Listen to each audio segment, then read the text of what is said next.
என்ன அப்படின்னு பார்க்கலாம்.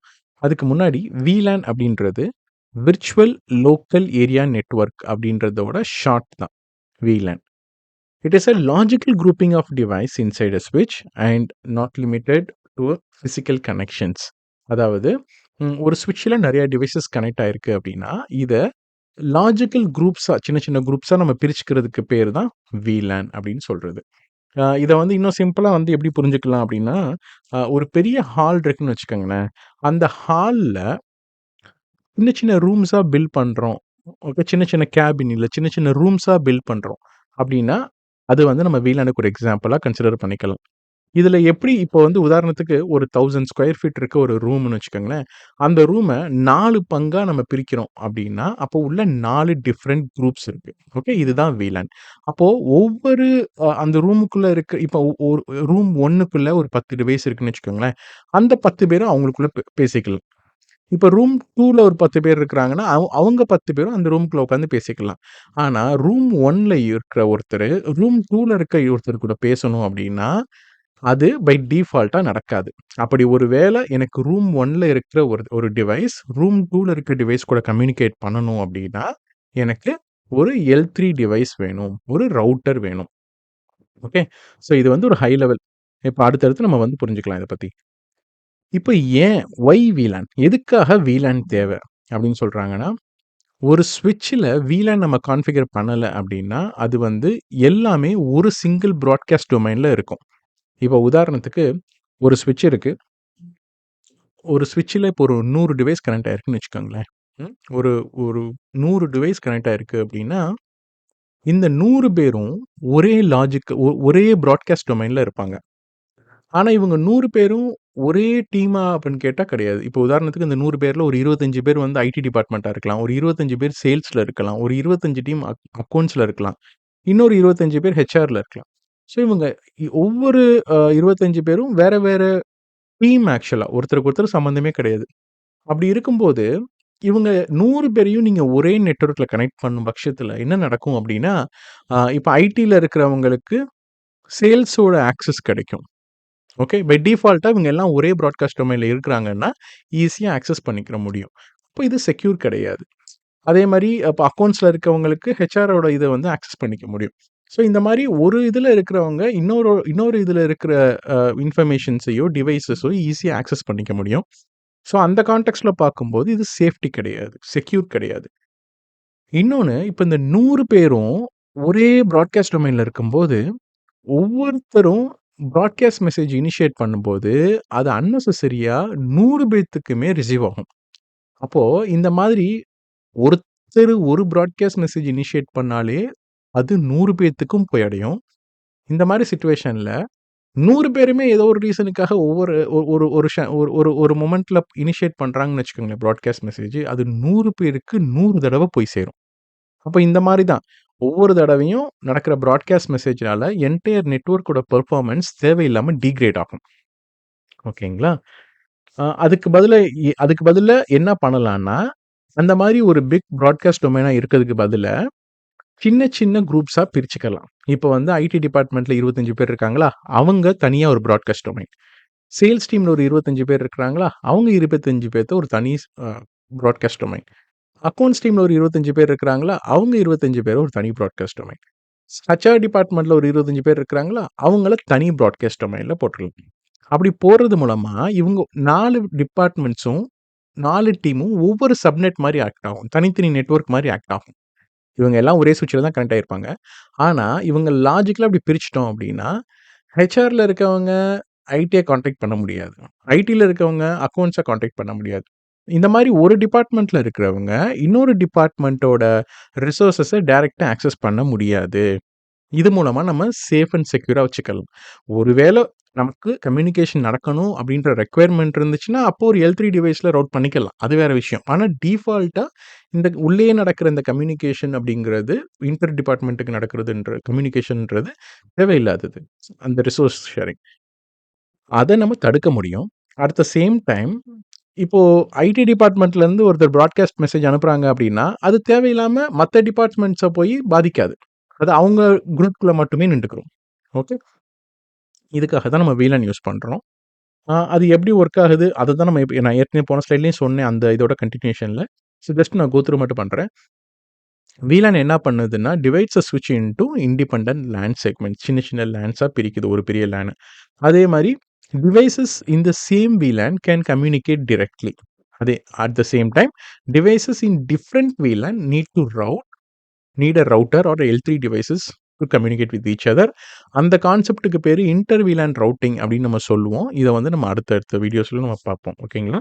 இது தனி கான்செப்ட்டா வரும். தென் VLAN operates at layer 2, that is data link layer of the OSI model. Alright. இப்போ VLAN டைப்ஸ் அண்ட் ரேஞ்சஸ் பத்தி பார்த்தோம் அப்படின்னா, ஃபர்ஸ்ட் வந்து இருக்குது டிஃபால்ட் VLAN. அத வந்து VLAN 1 அப்படின்றது வந்து டிஃபால்ட் VLANன்னு சொல்லுவோம். இத பத்தி நம்ம அடுத்த வீடியோல இதுக்கு தனி ஒரு வீடியோவே இருக்கு டிஃபால்ட் VLAN பத்தி. அதனால அடுத்த வீடியோல நம்ம டிஃபால்ட் VLAN பத்தி புரிஞ்சுப்போம். ஜஸ்ட் VLAN 1னா டிஃபால்ட் VLAN தெரிஞ்சுக்கங்க. அந்த அளவுக்கு போதும் இதுல. தென் 2 வகையான ரேஞ்சஸ் இருக்கு VLANஸ்ல. Normal range, extended range. Okay. உங்க VLAN நம்பர் 1லிருந்து 1005 வரைக்கும் இருக்கு அப்படின்னா, we refer them as normal range. 1006லேருந்து 4094 வரைக்கும் இருக்கு அப்படின்னா, we refer them as extended VLAN range. ஓகேயா? அதே மாரி ரிசர்வ்டு VLANஸ்னு ஒண்ணு இருக்கு. அதாவது 1002லிருந்து 1005 வரைக்கும் இருக்க இந்த 4 VLANஸும் ரிசர்வ்ட் VLANஸ். எந்த ஒரு ஸ்விட்ச் வாங்குனாலும், நீங்க பார்த்தீங்க அப்படின்னா, இந்த VLANஸ் வந்து ஆல்ரெடி வந்து அந்த ஸ்விட்ச்ல கிரியேட் ஆயிருக்கும். ஆட்டோமேட்டிக்கா. நீங்க அத டெலீட் பண்ணவும் முடியாது. அதே மாரி VLAN 1ம் ஆட்டோமேட்டிக்கா கிரியேட் ஆயிருக்கும். நீங்க அத டெலீட் பண்ண முடியாது. Alright. So advantages of VLAN என்னென்னன்னு பார்த்தீங்கன்னா, ஃபர்ஸ்ட் விஷயம் இம்ப்ரூவ்ட் பெர்ஃபார்மன்ஸ். எந்த வகையில? ஏன்னா, ஒரு பெரிய பிராட்காஸ்ட் டொமைன மல்டிபிள் ஸ்மால் யூனிட்ஸா ஆர் குரூப்பா பிரிக்கிறதுனால பிராட்காஸ்ட் குறையுது ஓவரால் நெட்வொர்க்ல. அதன் மூலமா எஃபிஷியன்சி ஆஃப் த நெட்வொர்க் பெருகுது. பெர்ஃபார்மன்ஸ் நல்லா இருக்குது. Better security. நான் சொன்ன மாரி மல்டிபிள் டிபார்ட்மெண்ட்ஸா தனித்தனியா பிரிக்கிறது மூலமா, ஐசோலேட் பண்றது மூலமா, அன்னெசசரியா ஒரு கான்ஃபிடென்ஷியலான ஒரு விஷயம் வந்து இப்போ ஒரு ஹெச்ஆர் டிபார்ட்மெண்ட்ல இருக்குன்னா, அத வந்து இன்னொருத்தர் போய் அக்சஸ் பண்ண மாட்டாங்க அக்கவுண்ட்ஸ் டீம்லேருந்து. இல்ல வந்து ஒரு கான்ஃபிடென்ஷியலான விஷயம் வந்து அக்கவுண்ட்ஸ் டீம்ல ஒரு ரிசோர்ஸ்ல வச்சிருக்காங்கன்னா, அத வந்து சேல்ஸ்காரவங்க போய் அத அக்சஸ் பண்ணி அது என்னன்னு பார்க்க மாட்டாங்க. ஸோ அந்த மாரி பார்க்க முடியாது. செக்யூர் பண்ணிரலாம். ஸோ ஃப்ளெக்சிபிளா இருக்கும். ஸ்கேலபிள் பண்ணிக்க முடியும். ஈஸியா எக்ஸ்பேண்ட் பண்ண முடியும். மேனேஜ் பண்றதுக்கு ரொம்ப வசதியா இருக்கு. அதே மாரி நம்ம இப்படி செக்ரிகேட் பண்றது மூலமா வாய்ஸ் டிராஃபிக்க நீங்க வேணும்னா கூட தனியா கொண்டு போய்க்க முடியும். டேட்டா டிராஃபிக்க தனியா கொண்டு போய்க்க முடியும். இதுக்கு ஒரு அனாலஜி பார்த்தீங்கன்னு வச்சுக்கோங்களேன். அ இமேஜின் லார்ஜ் ஆஃபீஸ் பில்டிங். அதாவது ஒரு பெரிய பில்டிங், ஒரு பெரிய ஹால் இருக்குன்னு கன்சிடர் பண்ணிக்கங்க. இப்போ ஒரு 500 பேர் அதுல இருக்காங்கன்னு வச்சுக்கோங்க. இப்ப VLAN யூஸ் பண்ணல அப்படின்னா என்ன சிச்சுவேஷன்? அதுக்கு என்ன எக்ஸாம்பிள்னா, ஒரு 500 பேர் இருக்கிறாங்க. 500 பேரும் கொய கொயன்னு பேசிக்கிட்டே இருக்காங்க. பக்கத்துல இருக்கவங்ககிட்ட பேசுறாங்க. ஒருத்தர் இங்கேருந்து இன்னொருத்தருக்கு ஷவுட் பண்றாரு. ஏதோ ஒண்ணு சொல்லி அந்த மாரி 500 பேரும் ஏதேதோ கத்திக்கிட்டு இது பேசிக்கிட்டு இருக்காங்க. ஒருத்தர்ட்ட ஒருத்தர் கத்தி கத்தி பேசுறாங்க. இந்த மூலையில இருக்கவரு இன்னொரு மூலையில பேசுறாங்க. அந்த மாரி இருந்துச்சுன்னா, அது ஓவராலா டிஸ்டர்ப்டா இருக்கும். அது எல்லாருக்குமே பாதிப்பா இருக்கும். இப்ப இதே இது வித் VLAN அப்படின்றது என்னன்னா, 500 பேர் இருக்காங்க. அந்த 500 பேர்ல 100 பேர் ஹெச்ஆர் டிபார்ட்மென்ட், 100 பேர் ஐடி டிபார்ட்மென்ட், 100 பேர் அக்கவுண்ட்ஸ், 100 பேர் சேல்ஸ், இன்னொரு 100 பேர் வந்து இன்னொரு டிபார்ட்மென்ட். இந்த மாரி இருக்கு அப்டின்னா, அந்த பெரிய ஹால்ல 5 5 பாகமா பிரிக்கிறோம். ஒவ்வொரு டிபார்ட்மென்ட்க்கும் ஒவ்வொரு ரூம்ன்ற மாரி. அப்ப ஐடி டிபார்ட்மென்ட் ஃபுல்லா ஐடி ரூம்க்குள்ள போயிருவாங்க. ஹெச்ஆர் டிபார்ட்மென்ட் ஃபுல்லா ஹெச்ஆர் ரூம்க்குள்ள போயிருவாங்க. சேல்ஸ் ஃபுல்லா சேல்ஸ் ரூம்க்குள்ள போயிருவாங்க. அக்கவுண்ட்ஸ் ஃபுல்லா அக்கவுண்ட்ஸ் ரூம்க்குள்ள போயிருவாங்க. இந்த மாரி 100 பேரா இருந்தாலும், அவங்க ரூம்க்குள்ள போயிட்டாங்கன்னா, அவங்களுக்குள்ள கம்யூனிகேட் பண்ணிக்கிறது அந்த ரூம்க்குள்ள மட்டும் தான் இருக்கும். அந்த சத்தம் வெளிய கேட்காது. ஓகே. ஸோ அப்போ அந்த ஓவரால் டிஸ்டர்பன்ஸ் கிடையாது. ஏன்னா, அவங்கவங்க ரூம்குள்ள பேசிக்கிறாங்க. ஒரு வேள இப்ப ஐடில இருக்க யாரோ ஒருத்தர் வந்து அக்கவுண்ட்ஸ் டீம்ல இருக்க யார் கூடயோ கம்யூனிகேட் பண்ணணும்னா, அவர் வந்து கத்த மாட்டாரு. அப்படியே கத்துனாலும் கேட்காது. அப்ப அவர் எப்படி கம்யூனிகேட் பண்ணணும்னா, அவர் அங்கருந்து ரிசப்ஷனுக்கு கால் பண்ணி, ரிசப்ஷன்லேருந்து நான் வந்து அக்கவுண்ட்ஸ் டீம்ல இருக்கவர்ட்ட பேசணும். அங்க இருக்க கால் கனெக்ட் பண்ணுங்க. அப்படின்னு சொல்லி கனெக்ட் பண்ணா, ஒரு ஃபோன்ல பேசுறாருன்னு வச்சுக்கோங்களேன். அப்போ அது வந்து இன்னொருத்தருக்கு நியூசன்ஸா இருக்காது. அந்த சவுண்ட். ஓகே. அந்த தான் இதுக்கான அனாலஜி. ஒரு comparison. Okay. Okay. Coming to the conclusion.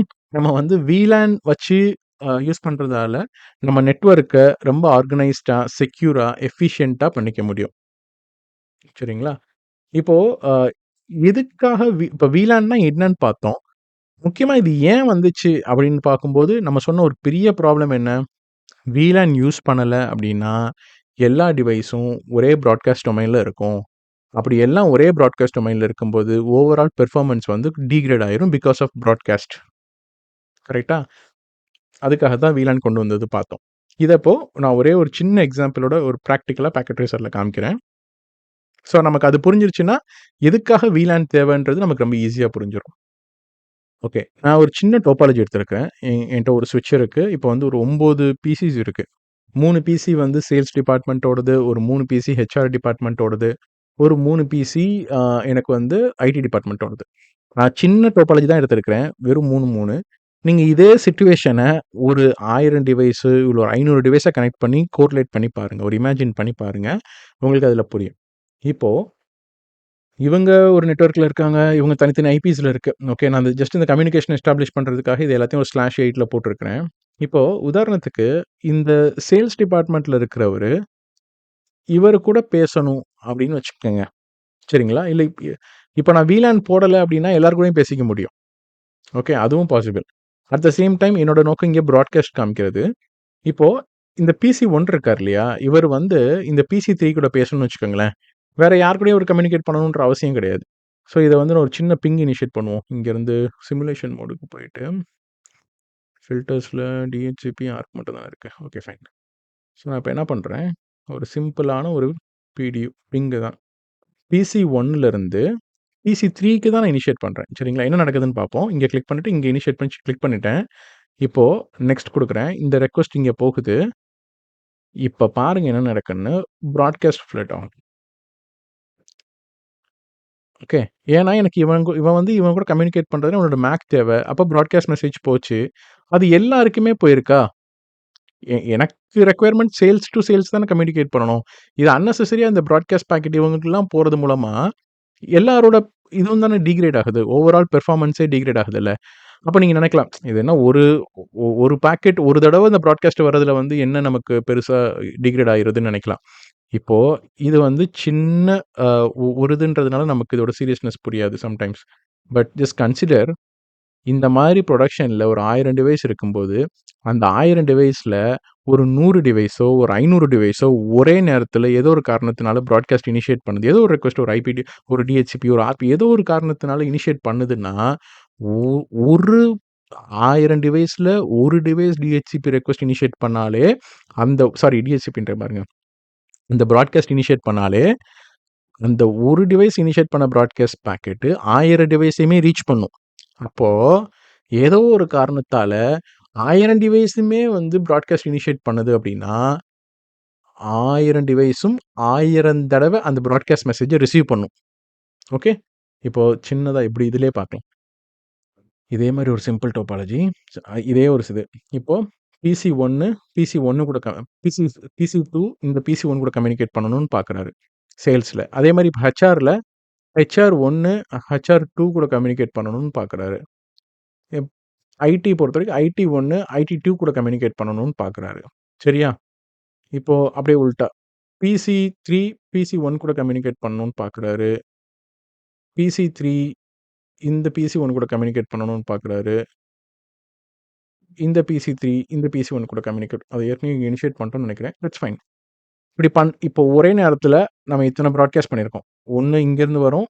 1 இங்க, 3வது இங்கேருந்து இங்க, 4 இங்கேருந்து இங்க, 5 இங்கேருந்து இங்க, 6 இங்கேருந்து 6 தான் இனிஷியேட் பண்றோம். இப்ப பாருங்க. ஒவ்வொரு பாக்கெட்டுக்காகவும் தனித்தனியாக பிராட்காஸ்ட் மெசேஜ் கன்டினியூஸா போகும். இது ஒரு பிராட்காஸ்ட்டா? அடுத்து ஒரு பிராட்காஸ்ட்டா? அடுத்து ஒரு பிராட்காஸ்ட்டா? அஃப்கோர்ஸ் அந்தந்த இதுக்கு வந்து பிராட்காஸ்ட் முடிஞ்சதுக்கப்புறம், மேக் லேர்ன் பண்ணதுக்கப்புறம் அந்த கம்யூனிகேஷன் நடக்கும். ஆனா, இந்த பிராட்காஸ்ட்ட மட்டும் கன்சிடர் பண்ணுங்களேன். எத்தன பிராட்காஸ்ட் இனிஷியேட் ஆகுதுன்னு. அப்போ இந்த மாதிரி ஒரு செகண்ட்ல இப் ஒ ஒ இப்ப வந்து நான் வந்து உங்களுக்கு ஸ்டெப் பை ஸ்டெப்பா காமிக்கிறேன். ஆனா, புரொடக்ஷன்ல நம்ம பார்க்கும்போது, அட் அ டைம்ல எல்லாமே காமிக்கும்போது, எல்லாரோட பிராட்காஸ்ட்டும் ஒரே நேரத்தில போச்சு அப்டின்னா எப்டி இருக்கும்? ஓவரால் நெட்வொர்க்க டிகிரேட் பண்ணிரும். ஸோ, அதுக்கு பதில் அத ஓவர் கம் பண்றதுக்கான சொல்யூஷன் தான் VLAN. VLAN மூலமா நம்ம என்ன பண்றோம் அப்டின்னா, ம் சாரி.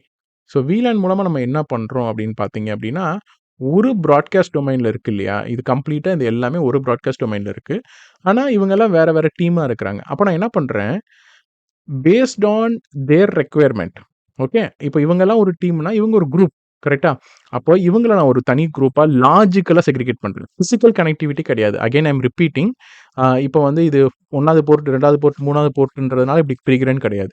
இங்க 2 பேர் சேல்ஸ்ல இருக்காங்க. இங்க கூட ஒருத்தர் சேல்ஸ்ல இருக்கலாம். ஆனா அவரையும் இதே குரூப்ல லாஜிக்கலா பிரிக்கலாம். ஓகேங்களா?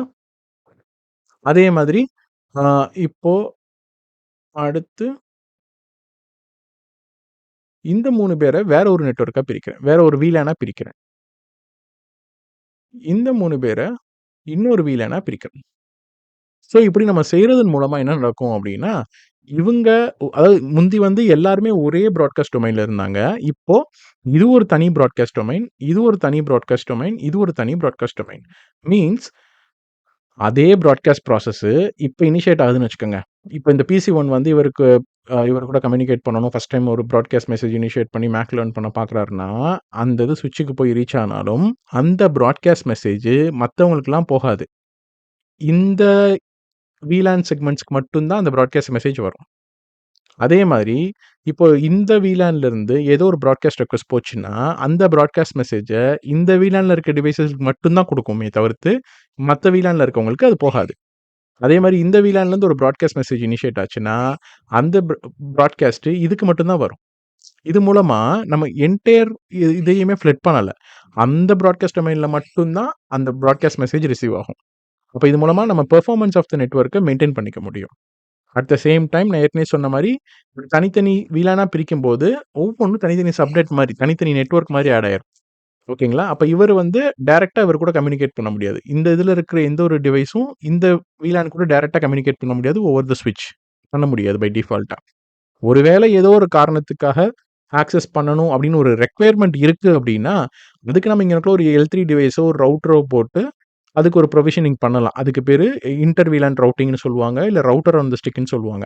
பட் பை டிஃபால்ட்டா ஒரு L2 நெட்வொர்க்ல இருந்துகிட்டு, இந்த VLANல இருக்க டிவைஸ் இந்த VLANல கம்யூனிகேட் ஆகாது. ஓகே.